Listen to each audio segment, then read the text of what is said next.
তুমি যদি লয়াল হও, তুমি কি এরকম লয়াল ছেলে খুঁজে পাও না? আমার লয়াল ভাল লাগে না তো। ভালো লাগে ওরকম ছেলে? বাজে ছেলে ভাল লাগে। I am into bad guys, so what can I do? তোমার বাজে ছেলে ভাল লাগে, তারা উল্টাপাল্টা কিছু করলে তাহলেও তোমার খারাপ লাগে, তাহলে কি করবা তুমি? আমার এটাই তো ভাল লাগে। বয়ফ্রেন্ড মানে এই না যে আমার তার সাথে বিয়ে হচ্ছে বা সামথিং। ওয়াহ চাচি আম্মা ওয়াহ, না আমনের মতো মহিলার আম্মা ডাকা ঠিক হইবে না। ওয়াহ চাচি ওয়াহ, দুষ্ট ছেলে আপনার ভালো লাগে? তাহলে এইটা কি ছিল? আসসালামু আলাইকুম, আমি সৈয়দ রিক্তা।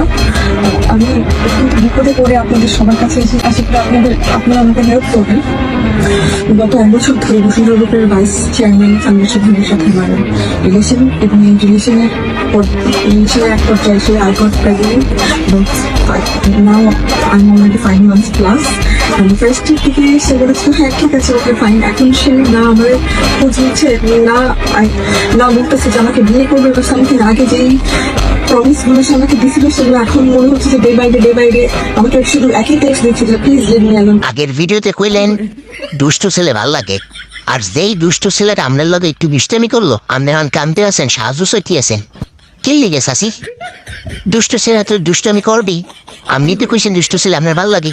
আর দুষ্ট ছেলেরা যখন দুষ্টামি করে হেয়ার পর দ্বিতীয়বার তো আর দুষ্টামি করবে না, অন্য জায়গায় যাইবে দুষ্টামি করতে। এই তো জানেন আমনে এখন কামলে কি লাভ হইবে? তার উপর দুষ্ট ছেলেরা দেখতে হইবে না কেডা? বসুন্ধরা গ্রুপের মালিকের পোলা, সম্ভবত মালিকের পোলা তো একজন বিজনেসম্যানের পোলা। আর বিজনেসম্যান গো বুদ্ধি কতটা স্ট্রং হইয়া কি জানেন না? আমনের মতো মহিলা ধরে ওরা পোষেও না, ওগুলোকে মিটিং করার লেগে হোটেলে যাওয়ার লেগে বড় বড় নায়িকারা বইয়ে থাকে।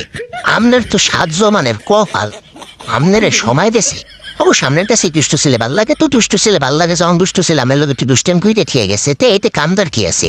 কি প্ল্যানিং করছিলেন? রিলেশন করবেন, প্রেগনেন্ট হইবেন, এরপর বসুন্ধরা গ্রুপের মালিক হয়ে গেছিলেন? ওয়াহ চাচি ওয়াহ, এই প্ল্যানিং 2000 সালে মান্না ফেরদৌস ছবিতে করতো, আর আপনি 2025 সালে এই প্ল্যানিং করছেন। হায় রে মহিলা জাতি, আমনে একবার কবে বুদ্ধি হইবে? মনে হয় না আমরা বুদ্ধি হইবে।